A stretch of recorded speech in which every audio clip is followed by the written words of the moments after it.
Yeah, sure. So I am a rheumatologist and health services researcher at Tufts Medical Center in Boston. And my research has really focused on measuring patient reported outcomes and developing and implementing interventions to improve these outcomes in patients with rheumatic disease. And I focused a lot really on lupus. So patients with lupus face a lot of challenges. Fortunately, we've had a lot of advances in lupus care recently with a lot of new drugs being approved. So mortality is going down and morbidity, renal damage is all going down with these new therapeutic options. But I think one of the main challenges patients still face is that they suffer from poor quality of life. And that's true when their disease is active, and it's true when their lupus is even pretty well controlled. So just sort of getting through the day can be difficult for lupus patients. And this is often something that doctors don't talk about in detail during medical visits because we're trying to deal with so many other things. You're trying to manage the disease activity, talk about medications, get everything else under control. So some of the issues that are most important to patients, whether that's the fatigue that prevents them from getting to work or taking care of family members, or the brain fog that they're feeling, they may go unaddressed. And so there can be a disconnect. And I think that this is a problem that many patients face.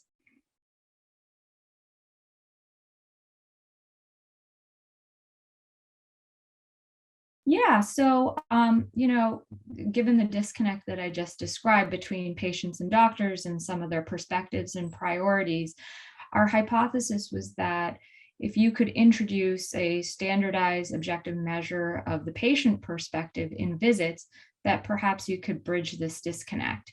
And so one of the tools to do this is something called patient reported outcome measures, or PROMs.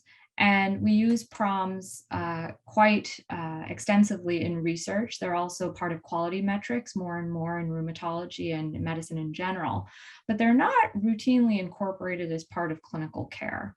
And there are a variety of reasons for that.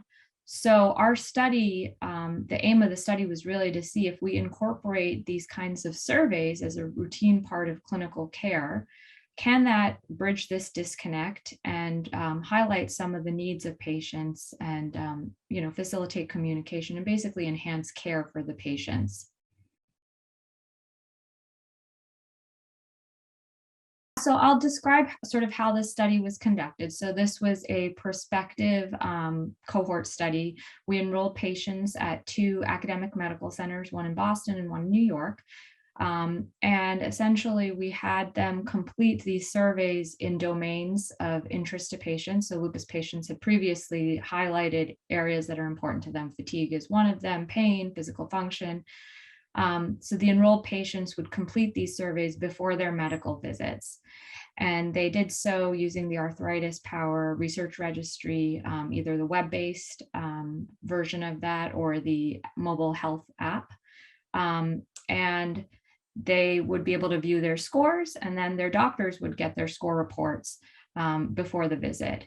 And patients and doctors had the opportunity to talk about the surveys or not. It was really left to their discretion. We didn't want to interfere with that too much. And then at the end of visits, patients and doctors both completed surveys, just sharing with us how the surveys played a role in their visits. And at the end of the study, we interviewed doctors, a subset of doctors and patients, to get a sense of what this was like and how this impacted their care.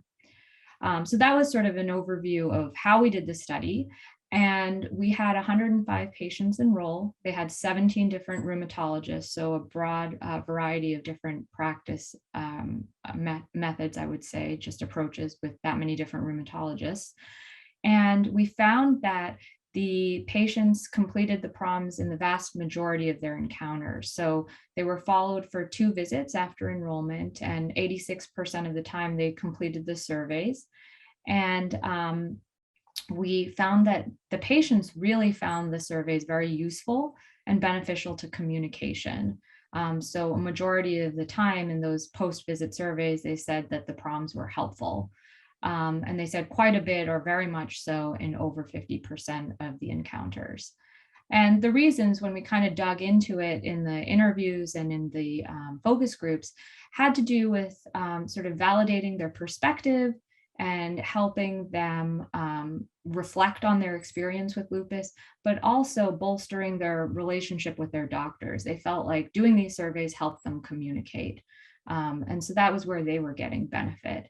Interestingly, and this is the part that I found maybe not surprising, but interesting nonetheless, was doctors didn't feel the same way.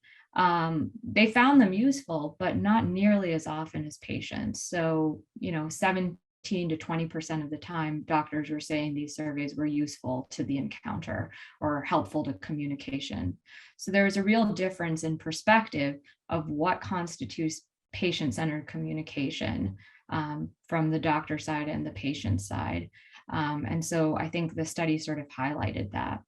We also found that patients felt there was some improvement in patient satisfaction, small but statistically significant, and then increased patient activation in those who are completing these surveys, and that sort of a measure of patient engagement.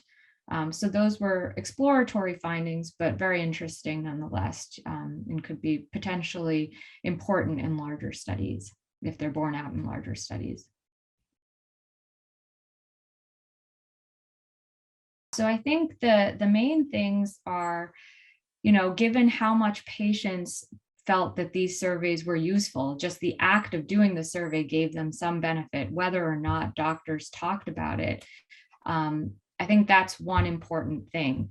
And that's essentially a reframing of value of these surveys for doctors. Doctors have often said, well, these surveys aren't that helpful. They don't give me new information. I'm getting at this information anyway. But I think what we often don't realize is that just doing the surveys is valuable to patients because of the reflection that it provides and the validation that someone's asking about these things and that someone cares, someone wants to know. So I think that's one important piece of it. And then the other piece is that doctors and patients still have very different perspectives on what is patient-centered communication. The patients really prioritize these surveys, and the doctors say, oh, I'm getting at that anyway. I don't necessarily need a survey to tell me what's going on, but there's value in it. The patients are telling us that. And I think that's an important implication. So I would say overall, I think the important thing is to get the message out to physicians that patients want to do this as part of their care. They want to be asked about these questions. They want to be asked how their quality of life is, how their function is, and they want us to talk about it if we can during the visits. But even if we don't have time to talk about it, at least ask and give them that opportunity to bring it up, because that can really engage them in their care and feel like they have a stronger relationship. So those are important things right there, but downstream, those can have impacts on medication and treatment adherence, overall patient satisfaction with the healthcare, and then downstream health outcomes. So a lot of important things that can come from this. I think basically, I really feel like we should be incorporating the patient perspective into our clinical visits in a standardized way. And these tools, patient-reported outcome measures, give us an opportunity to do that. So I think the more we can do that, the better we'll be able to give patients a voice in their care.